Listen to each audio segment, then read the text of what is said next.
Bad react. Bad react. Bad react. Bad react. Bad react. Bad react.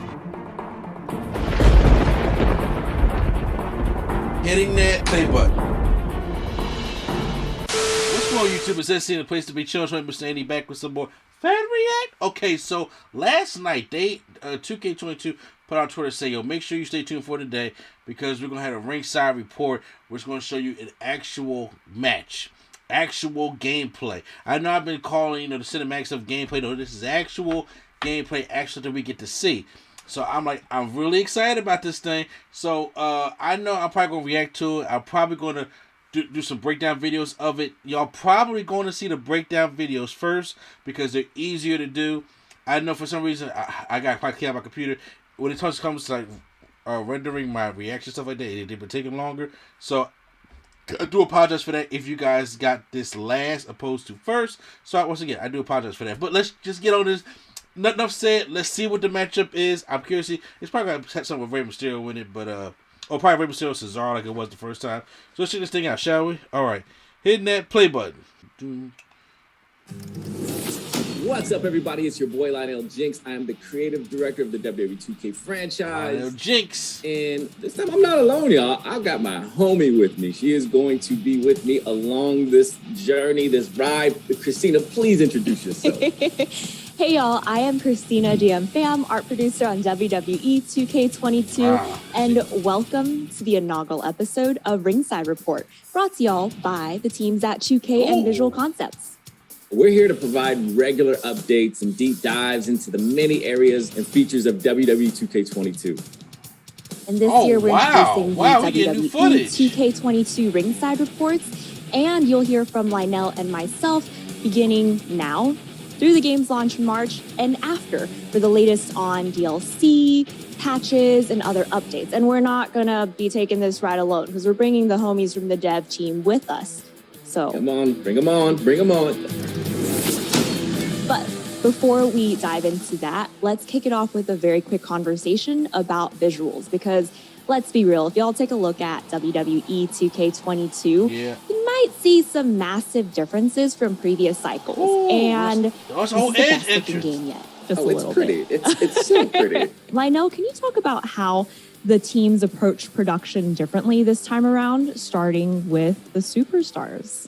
So the superstars, in any WWE game are the backbone of the game, right? And so we have to make sure that we are doing our absolute best on representing every superstar to the best of our abilities. And in order for us to do that, we piggybacked on the same technology that you guys saw in NBA 2K22, where you look at their players and the details and just the likenesses look amazing. And so we shared that same technology and brought that into WWE 2K22, like the cross polarization scans, improved hair. Just to me, the amazing amount of detail that you'll see in our superstars is unparalleled for us. Yeah, and also the teams have overhauled the lighting engine, and there's an all-new VFX engine as well. Yeah, so lighting is everything, right? So like all of these details and everything that we poured into our superstars wouldn't mean anything if they weren't lit properly, right? And so if you take a look at this version of the game compared to any other year, like it looks like a broadcast. It looks photorealistic at times, and a lot of that is due to lighting. New showcase match. Is that Kane? And before I forget, there's also a ton of new and improved championships as well. And one of my personal favorites, mainly because it's the team I work with most closely, is the Environments team. There are over 55 playable arenas, and we also have virtual crowd boards in the game. Thunderdome! So you might see some familiar faces. Oh yeah, not my ugly mug. All right, we know what y'all been waiting for, so we have some folks in the waiting room. We're gonna go ahead and invite all of them in. So, y'all, we're so excited today because y'all know who we got. Please welcome the gameplay leadership team, principal designer Jason Vandiver, senior designer Derek Donahue, and senior producer Jonathan Rivera. Y'all, this is extremely exciting, and thank you so much for joining us for the first episode of Ringside Report. Okay, so I don't want to linger any longer because folks have been asking for gameplay for a very, very long time. Yes, we have. Without further ado, the moment y'all been waiting for, we are going to show you a 1v1 match between Rey Mysterio and Damian Priest. So let's roll the footage. So at this point, one of the things we very intentionally called out to our fan base is that we have a redesigned gameplay experience. And starting with Jason, can you talk about what that means to you and how gameplay hits different? In WWE 2K22, we have a completely new animation system. This system has allowed us to greatly improve the look and the feel of the characters. Basically, everything from the way the characters move and they traverse through the world to how they align with each other during attacks has been completely overhauled and redone. Players are going to notice a significant difference the moment they pick up the controller. The characters are way more responsive than they've ever been. You no longer feel like you're fighting to control your character, to get them into position to do what you want them to do. Strikes, dives, springboards, they all connect more precisely. And that's also something that we really struggled with and took to heart and tried to resolve this year. Another key change that we've made to the game engine this year is our physics system. While the series has always had Havoc to some degree, it was primarily used for only hair and cloth simulation. For 2K22, we've completely integrated Havoc into gameplay, which has allowed us to introduce things like breakable props. The kendo sticks like that little shake the more with the you camera use after you tables, do a move. they break more dynamically. The chair even breaks. That must be the key, and even elements within the environment itself are now dynamically breaking, such as like the corner barricade, instead of relying on a canned sequence animation. It's a really big change and has helped to make the entire gameplay experience feel more dynamic. Awesome. Well, I do appreciate Derek, same question. So for me, when we sat down to figure out how we were going to change gameplay for 2K22, one of the biggest things that we put as a priority was making sure the game is fun in a pick up and play kind of way. I want to be able to hand the controller to my friend who doesn't know anything about WWE, and I want them to still be able to have a good time and be able to just kind of hop in with me. So we made sure that with our controls redesign, all of the core actions are something you can discover just by button mashing. You should be able to basically play through a match without having known anything beforehand. But another big priority for us with that is making sure we're not, smoothing over a lot of the details that returning fans like. So all of the high level of control that you expect to have with your character, all of the high degree of customization you expect, all of that still remains. That is clean, though. Okay, so you've mentioned new controls and mechanics. Combat itself is centered around 3 inputs: light attacks, heavy attacks, and grapples. So in this cycle specifically, what do those terms mean? So light attacks, those are your quick strikes, the fastest attacks in the game. Heavy attacks, those are kind of like strong strikes from previous years. They're bigger, slower strikes, but they deal more damage. And then finally, grapples, those are where some of the bigger changes come into play. So you press the grapple button once to lock up with your opponent, but then from there you can press light, you can press heavy. Those will do your light and heavy grapples, but there's all sorts of other options. Irish whips, drag, carry, all of those things come from the grapple state. So once you grapple your opponent, you have a lot of possibilities opened up to you. Okay, and I want to toss this over to Jonathan too. So opening up these possibilities, can you talk about some of the combo options that players can dive into? Yes, combo. Yeah, sure. I love how simple and engaging our new dynamic combo system feels. I don't need to memorize every superstar's moveset, but instead I practice the timing of my inputs in order to execute combos. Light attacks allow me to branch into a combo, and when I learn that light, heavy grab executes that move, I can take that and apply it to anybody I play with. I love the exploration that our game provides to encourage the user to play with many different superstars and then choose whichever one is better suited for them. And if you don't like the combos that we assign, we also support customizing combos. I'm personally really excited to see what cool combos our community creates. Is that part very quickly, I want to take it back to one point that Derek touched on earlier, which was about the accessibility of this game and being able to just pick it up and play. And I want to call this out mainly because I myself am a much newer player to WWE 2K. So for me, picking up and playing has been the whole experience. The controls are super easy to learn. And while my own habits fall back on button mashing the controller, even though we have that, I enjoy having to be very strategic and intentional about how I'm approaching this game, especially when it comes to the timing of things like reversals or finishers. So I can definitely attest to, hey, if you're feeling intimidated by this, really please don't. Pick it up, try it out. You'll have such a blast. But also, if you're a vet, and you've been playing this for a long, long time, can y'all talk about how vets can better show off their moves and what that means for the overall strategy of their experience? So a lot of the strategy for our game comes with the new defensive options that we've added this year. So one of the biggest examples is breakers. Instead of reversals being the only tool for countering your opponent's attacks, grapples and combos actually don't use reversals. Instead, you counter them with a breaker. So when you're doing a grapple or a combo on your opponent, they can counter that attack by pressing the same light, heavy, or grapple input against you. So those moves are countered with breakers. Everything else is countered with a reversal. So knowing what kind of attack you expect your opponent to perform can already prime you to know how you want to counter it. So there's already a mind game with that level. Then you have blocking, which is all new. If you hold down the reversal button, you enter a blocking stance, and that lets you withstand light, heavy, and running attacks. And then you can counterattack faster than your opponent can after blocking. You can also dodge with the right bumper. So you can kind of choose a direction and get out of the way really quickly if you time your dodge correctly. But it's higher risk than a block. And then when you're on the ground, you also can button mash to get up faster, or you can press right bumper to do a quick get up at the cost of some resource. So when you have all of those defensive options available to you, it makes when you're on defense, it's a lot more strategic, but also when you're on offense, you have to be careful with how you want to attack your opponent so that they don't counter you.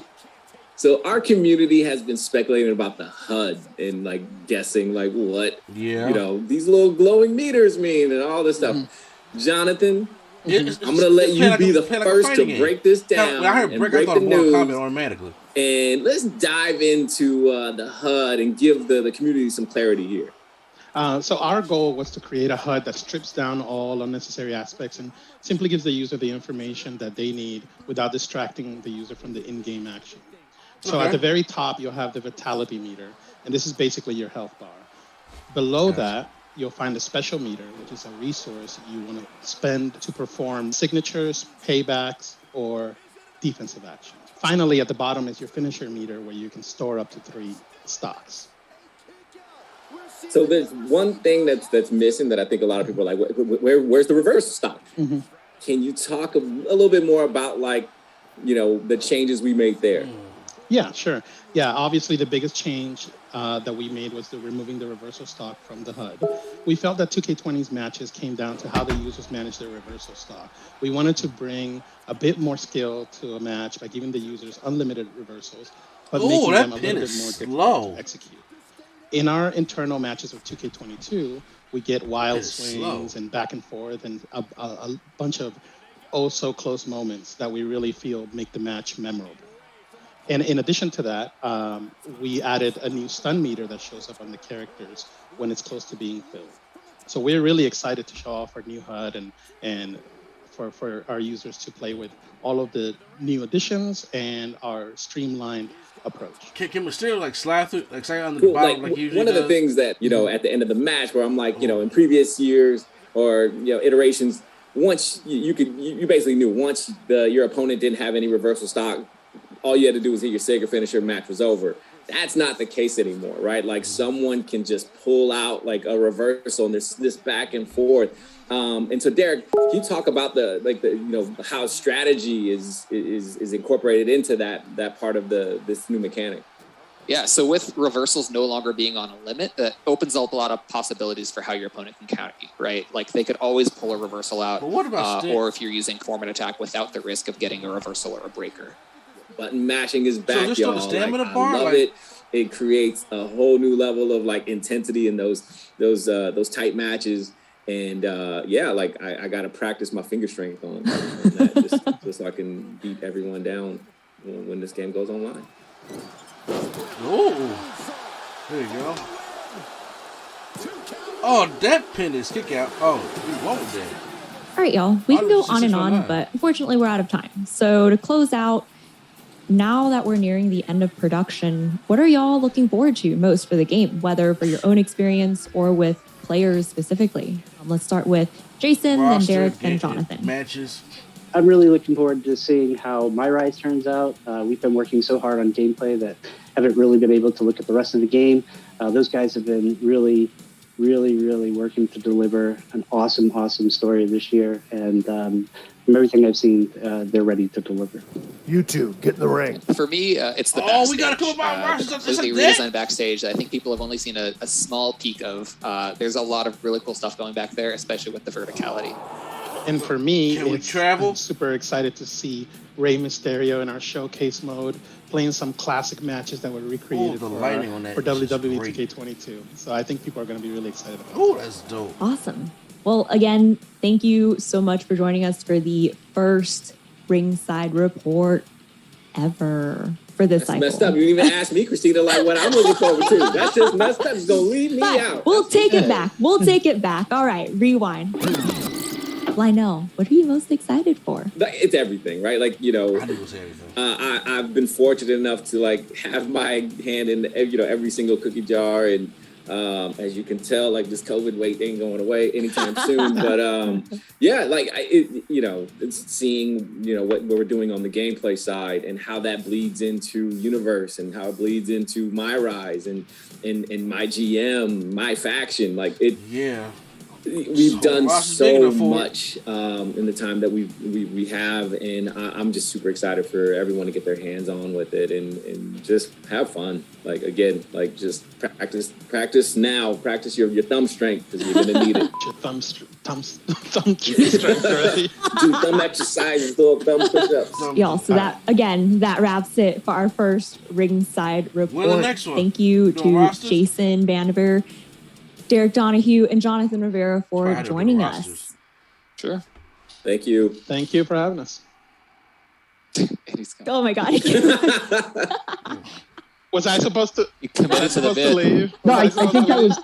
Okay, so once again, for real this time, thank you to Jason, Derek, and Jonathan for joining us. And thank you to all of you, the player community, for tuning in for our first Ringside report. We are so excited to release this game, and we can't wait for y'all to get your hands on it.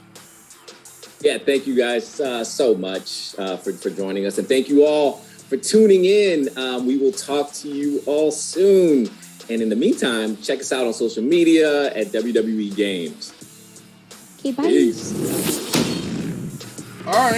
All right, guys. So that was gameplay. The gameplay looks good. Like at first, I was like, "It's kind of the same," but then I was like, "Okay, it's running more faster." And then they made it more like a fighting game, which I play a lot of fighting games. You know, I love fighting games.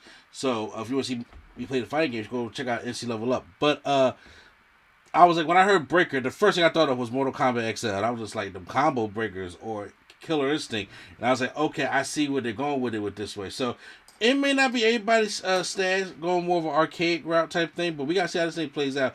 I'm just excited for like, okay, we finally got some gameplay. I need to see what the matches and the rosters look like because I'm more so worried about the roster. I want a hefty, you know, amount. When you got all this stuff going on, you need a hefty amount of people in this game. And the WWE was tripping last year. But post any comments down below how you guys feel about it. Hit the like button if you guys enjoyed my reaction. Hit the subscribe button for more WWE 2K22 content right here on NC Studios. Like I said, you guys may see the breakdown videos of it before this comes out. So, or you make sure, I don't know. But post comments down below. So once again, this is NC, a place to be. Just remember saying D, and the Fan React is out.